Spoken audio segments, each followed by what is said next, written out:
up, everybody? I'm Brittany. And I'm Craig. And today we're going to be talking about bicipital tendinitis. And the bicep tendon runs up through the arm, up into the shoulder. We're going to talk about how to recognize the signs and symptoms of bicipital tendinitis as well as how to treat it. And before we get into any of that, make sure that you subscribe to our channel and click on that little bell button so that you get a notification every time we post a new video. This way you never miss when a new one comes out. That's right. Click that bell.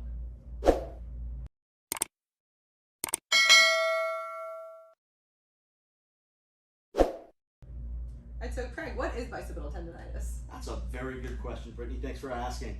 Bicipital tendinitis is inflammation. It's tendinitis, which is inflammation of a tendon, specifically of the bicep tendon. There are two heads that make up the bicep tendon. One that comes down into the forearm, and both actually do, and then they come up through the arm, in through this what we call a bicipital groove. They insert onto the head of the humerus here, and one comes up into the very tip of the shoulder blade up in the chest area. Now, tendinitis is typically an overuse injury. Yes, it can come from an acute trauma, but primarily it comes from an overuse injury. Anything from an overhand serve in tennis or a pitching throw, or it can be, we see this in a lot of chefs, because the bicep tendon not only does elbow flexion, but its primary motion is what we call supination.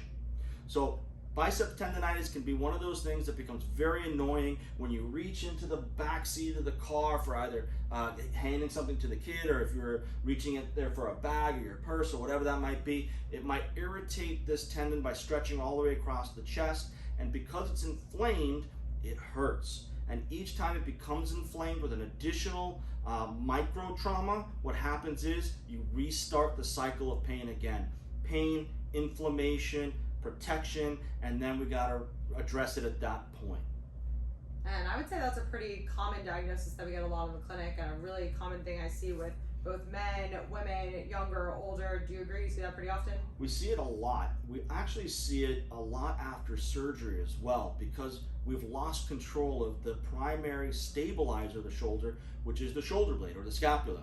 And when we don't have stabilization of that shoulder blade, we can sometimes roll forward. It decreases the space in the area of the shoulder. We can get it from impingement, where the timing of muscle contractions don't work as well. So yes, we can see this in anywhere from older, younger, male or female clients, ones that have acute injuries, ones that are coming back from surgery, or ones that have just an overuse dysfunction.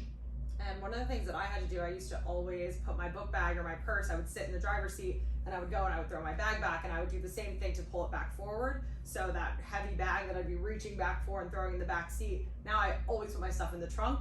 Much better biomechanics. I can grab my book bag, my purse, whatever, and grab it from there instead of reaching back and really getting from a stretch position in the biceps. That was one of the things that I had to change for myself. And from a safety perspective, when you're driving, let's not reach into that back seat. Not while I'm driving. Not while we're driving. Good job.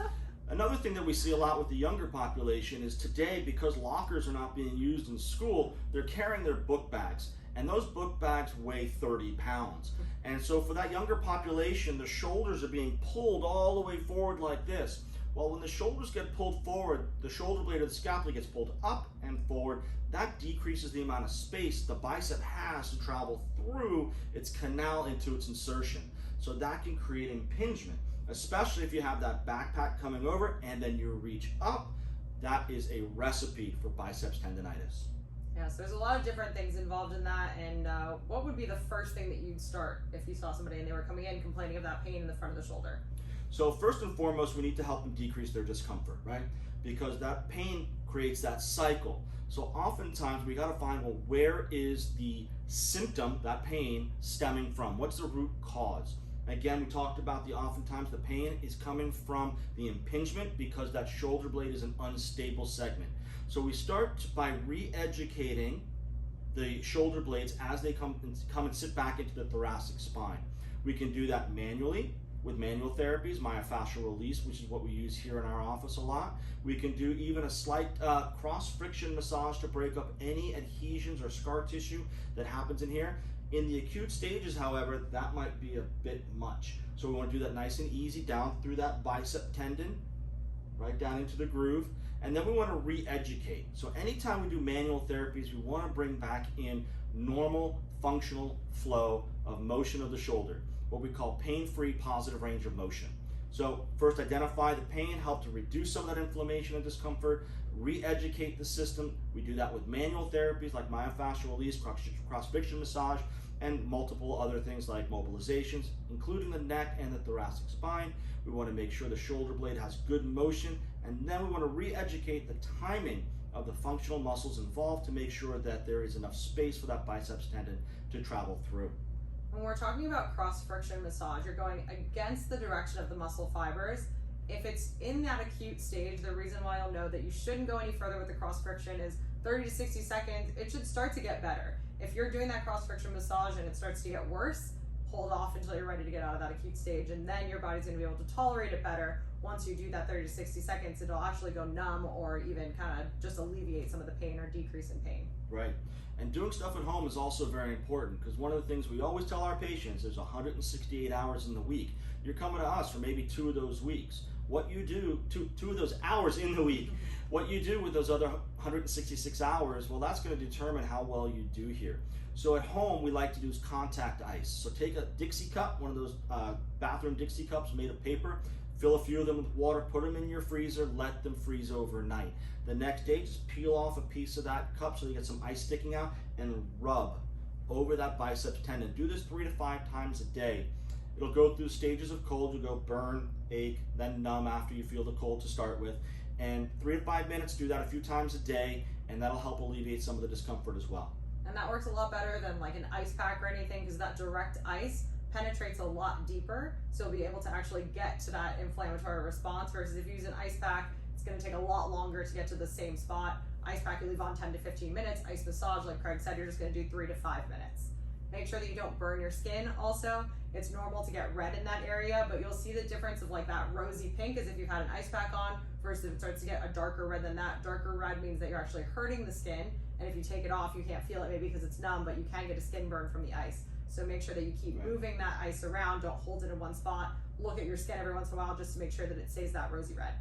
Remember, it's only 3 to 5 minutes. You're going to go through the stages. You're going to go from cold, burn, ache, and then numb. Once you hit that numb spot, you're done. Nothing else beyond that. So what's the first thing that you do when you have biceps tendonitis?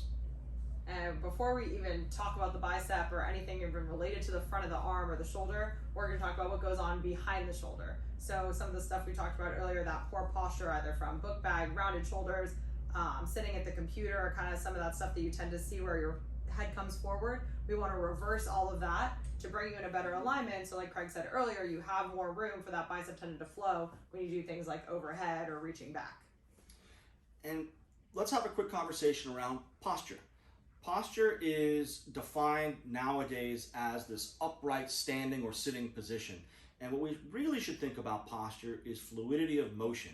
We should be able to achieve a forward rounded posture as well as an overextended posture, and our body will accommodate to whatever we do on a regular basis. Movement patterns are based on repetition. If I sit behind a desk and I'm hurled over here like this for 16 hours a day, when I go to stand up for those 20 minutes, what do you think my posture is going to look like? It's going to be accommodating this rounded posture that I spent the majority of the day on. So we talk about all the stuff that goes on behind the scenes. How do we get back up into that upright posture? What do you think about that? It's all great stuff, and we have a really good video that you can follow along with. It's a foam roller series to counteract the things of sitting at your desk at work all day. So that's super good. After this video, check it out, follow along, break up the monotony of that poor posture. You know, I get asked all the time, and I'm sure Craig, you do too, what is the perfect posture? The truth is there's no such thing as perfect posture, whether you're slouched, whether you're upright. The worst thing that you can do is stay in either of those positions for too long. You want to incorporate movement, you want to counteract whatever you're in. If you've been sitting upright for so long, then you do need to slouch. Your spine was meant to move. If you've been sitting hunched, you want to open up, you want to counteract. So the video that we made, it's a really nice, easy thing you can incorporate into your routine for the day at work, and check that out after. We always recommend every 45 minutes to an hour, get up, move, go for a walk, do some gentle stretching. If it's applicable for you, we ask people to do some back extensions, but please make sure that it is applicable for your particular situation. Posture is individualized. If your posture is one way, somebody else's posture is going to be different. Remember that. You are not that next person. They have not experienced the physical ailments or medical issues or job responsibilities or whatnot that you have experienced. So posture is individualized, and we always want to address the individuality of that. Go check out that video because that addresses how each person can do it to their own ability. So I've gone out and picked up a model here of the shoulder blade and the clavicle and the humerus, the arm bone here. Just to point out a few of the landmarks, we've got the rotator cuff muscles that are throughout the shoulder area here. And I'm going to dislocate the shoulder, careful, don't do this at home. This is your bicep tendon, and so this is the bicep groove that we talked about doing this cross friction massage to at home. And remember what Brittany was saying earlier, you don't want to do it too much. So we'll get that shoulder back into place here. And the normal mechanics of the shoulder blade and how that shoulder works together is as the shoulder comes up or it moves out, the shoulder blade moves along with it. It does this upward rotation and forward rotation that goes along with it. And the collarbone also does its movement in rotation and upward and downward glide. So it's an extremely complicated system that when we're talking about this one area of biceps tendonitis, unless it's an acute trauma, it's always going to be 2 or 3 or 4 other things that are not working in the right timing. Have you noticed things like that in the clinic? Absolutely. I've never seen somebody who has the appropriate biomechanics, the way that that shoulder's moving. Like Craig talked about, all the different movements of the shoulder blade, how it has to come out, up, down. It has to move all around that thoracic spine or that thorax. So your shoulder blade should stay pretty glued to your body. I've never seen somebody who has the right movements of their shoulder blade while also having pain in that biceps tendon. So if you think about it, right, let's take the student that's carrying that heavy backpack, right? And that's going to take the shoulder blade, it's going to move it up and forward like this. And that closes this gap right here that the bicep travels through to meet its insertion point. So if the shoulder blade is already up and forward rotated like this, even somewhat outwardly rotated, this bicep has nowhere to go other than hitting up underneath what we call the acromion process here of the shoulder blade that creates an impingement. So what do we do in that situation? So first you want to try and re-educate the muscles that support the shoulder blade to bring it in that more optimal alignment. So we can look, you're moving your arm, lifting it straight up overhead, we can see the way that your shoulder blade is moving. And if it's not tilting in the appropriate way to give your arm enough room, then we have to re-educate things like lower trap and serratus, which are just 2 fancy muscles back here, to help bring that shoulder blade down and away, giving your shoulder more room to move, giving that bicep tendon less opportunity to get pinched by the acromion. And what we need to talk about here is also expectations, right? Because the bicep tendon was inflamed over a period of time. It probably took a few months or several months to get to this point of being irritated enough that it's creating enough discomfort for you to seek some help for it. So remember that posture is repetitive movement over a period of time. We need to re-educate our neurological system to hold those muscles in a stable environment so that the shoulder blade can be put back into its optimal position, and timing of this arm along with the shoulder blade, along with the collarbone, match up with timing of functional movement.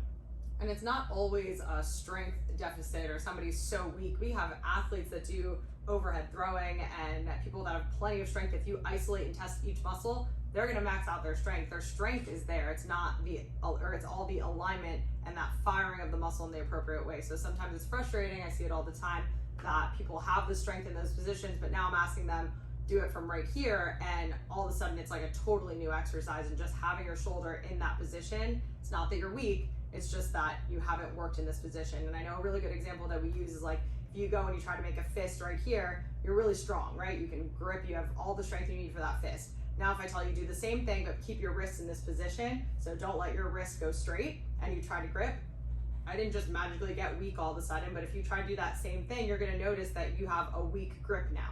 Your grip's not weak, it's that your arm's not in that optimal alignment. So go back here, you've got the strength back. Same thing when you're talking about the shoulder. Now when we put you back in that better position, you're stronger in a different way, or you just have better mechanics to get that movement going. That's a great way to put it. We call it accessibility. Do you have the accessibility of the optimal position to create maximal amount of force? Big fancy words from saying, I'm sore. Big fancy words from saying bicep tendon is causing me discomfort. how do we fix it? And the reality is you're not broken. You don't need to be fixed. We just need to be re-educated in how to use our alignment in a proper biomechanical way. Thanks very much for watching. We appreciate you taking your time to learn about the bicep tendon and how everything works with its posture and its shoulder blade and everything else that comes along with it. But we're not going to leave you hanging.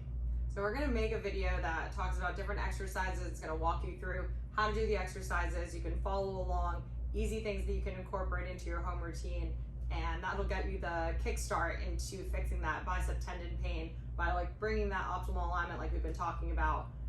So make sure to stay tuned. If there's any specific questions that you have, drop them in the comments below and we'll make sure to address it in the video. Don't forget to subscribe to the channel and click on that little bell button so that you never miss notification. Have a great day, guys.